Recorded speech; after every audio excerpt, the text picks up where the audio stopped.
Guys तो चलो अब हम अपना चैप्टर 2 का last topic number 4 structure of testing को प्रोसीड करते हैं। इसके अंदर बेसिकली हम कवर करेंगे स्ट्रक्चर ऑफ टेस्टिंग होता क्या है, उसको हम कंप्लीट टॉपिक को देखेंगे।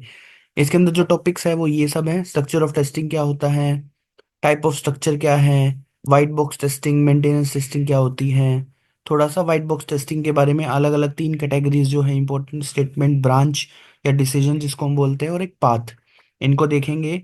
और फिर मेंटेनेंस को देखेंगे जिसको हम मॉडिफिकेशन टेस्टिंग भी बोलते हैं। दो तरीके का प्लान्ड और एडहॉक क्या होता है उसको देखेंगे। तो चलो वीडियो को अब हम अपना स्टार्ट करते हैं।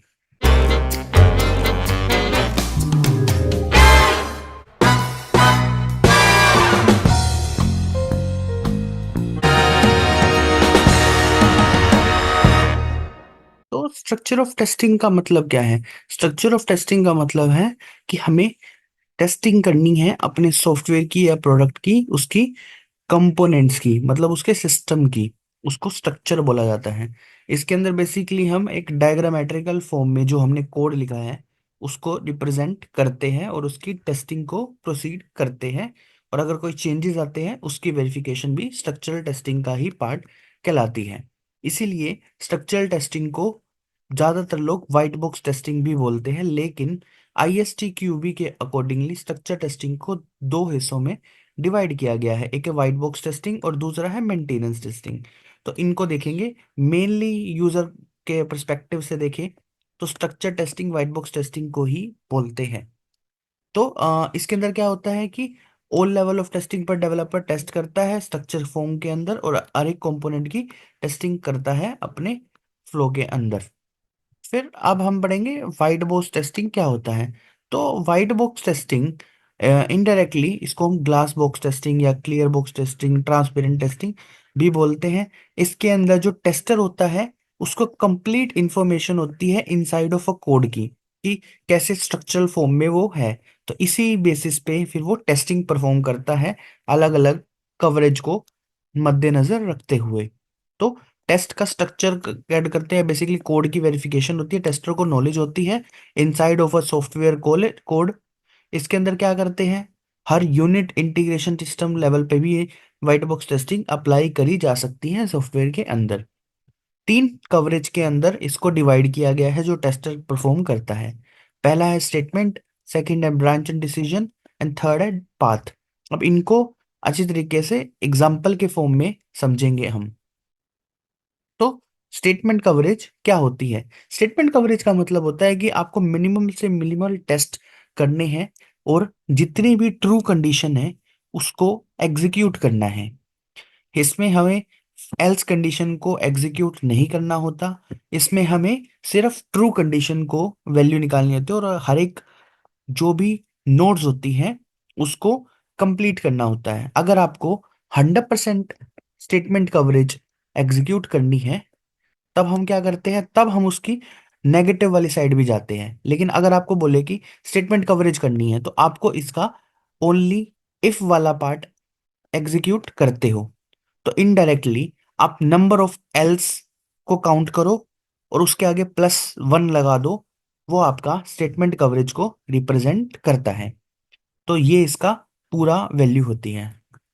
तो अब हम क्या करेंगे, एक डायग्राम की फॉर्म में इसको समझेंगे। जैसे एक रीड ए है, रीड बी है। हमने एक स्टार्टिंग पॉइंट बनाया जो ए और बी को रीड कर रहा है यहाँ पर। और फिर अगर ए बी से बड़ा है तो ए बड़ा है, तो ए बी से बड़ा है तो ट्रू वाली कंडीशन। अगर उसका एल्स वाला पार्ट में क्या होगा, वो नहीं है, तो बी हमारा बड़ा है। तो ये हमने इसको डायग्रामेटिकल फॉर्म में रिप्रेजेंट किया है।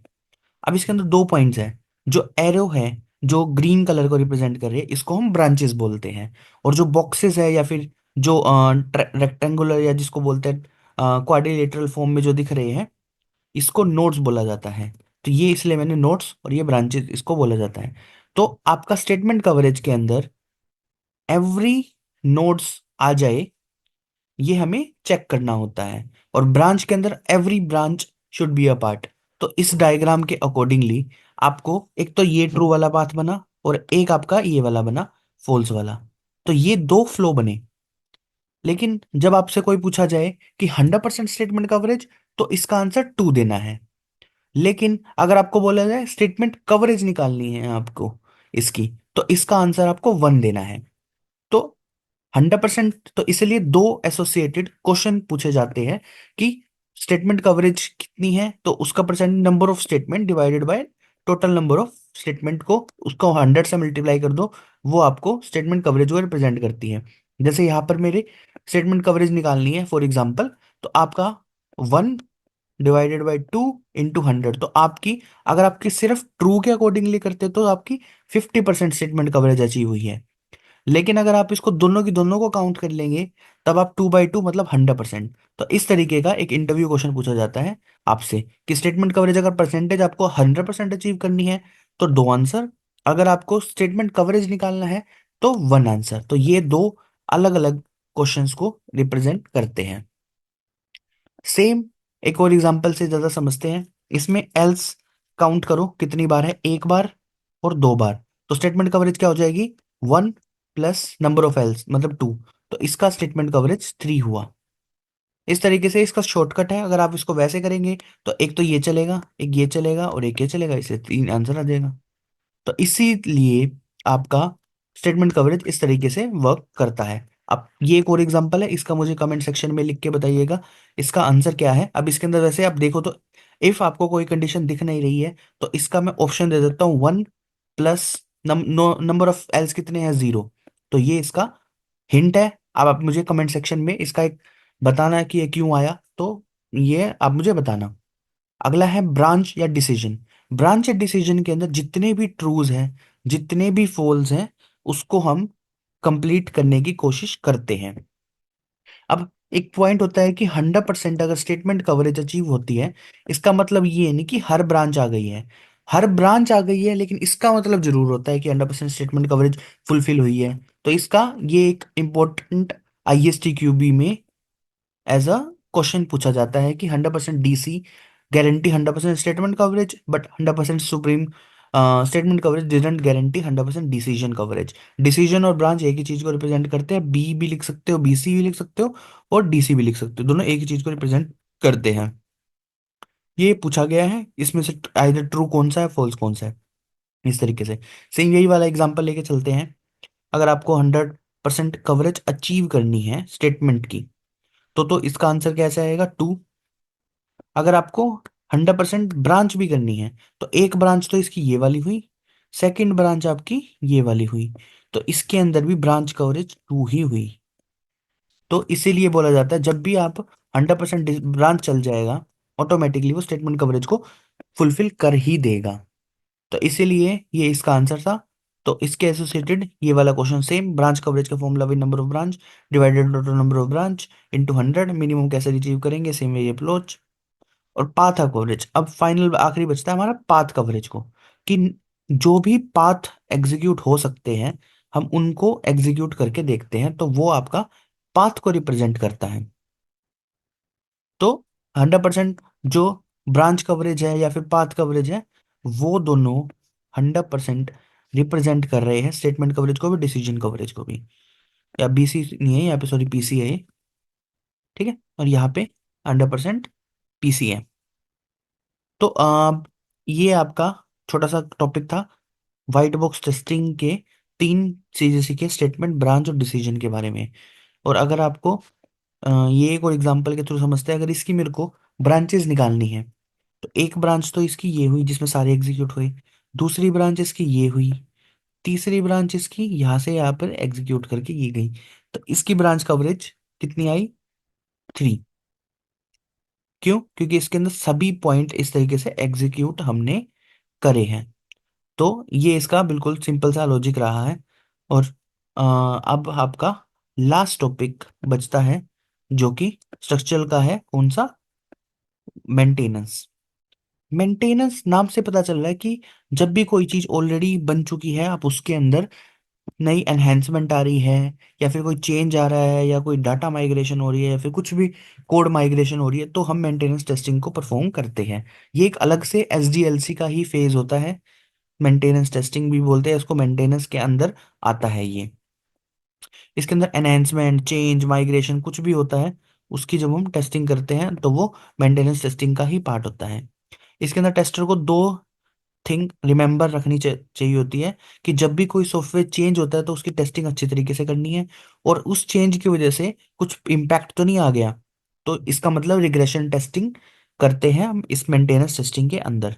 जब हमारे पास ये कंप्लीट हो जाती है मेंटेनेंस टेस्टिंग, सब कुछ कंप्लीट हो जाता है, तो हमारे पास दो डॉक्यूमेंट्स हम प्रिजर्व करके रखते हैं for future thing.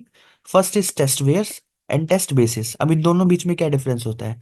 Test where वो होता है जो टेस्टिंग करने के बाद आता है, या फिर जो हम टेस्ट प्लानिंग वगैरह करेंगे उस सब की डॉक्यूमेंट्स, स्ट्रेटेजी, रिक्वायरमेंट्स को समझना, वो सब टेस्ट वेयर का पार्ट है जो हम सेव करके रखते हैं। और टेस्ट बेसिस नाम से पता चल रहा है उसका बेस, जो हम टेस्ट परफॉर्म करने वाले हैं, basically source of information store करके रखते हैं, क्यों हमने ये मेंटेनेंस टेस्टिंग या क्यों हमने ये चेंज या एनहेंसमेंट करी है, तो वो टेस्ट बेसिस का पार्ट है। तो test cases, test planning, test requirement, ये सब डॉक्यूमेंट्स होते हैं टेस्ट वेयर्स के। टेस्ट बेसिस के जो सोर्स ऑफ इनकम होता है, चाहे वो टिकट हो, चाहे वो कोई भी वर्ड डॉक्यूमेंट हो, चाहे एक्सेल फाइल हो, वो सब हम टेस्ट रिक्वायरमेंट्स डॉक्यूमेंट्स को हम स्टोर करके रखते हैं, जो कि हमारा टेस्ट का बेसिस बनते हैं।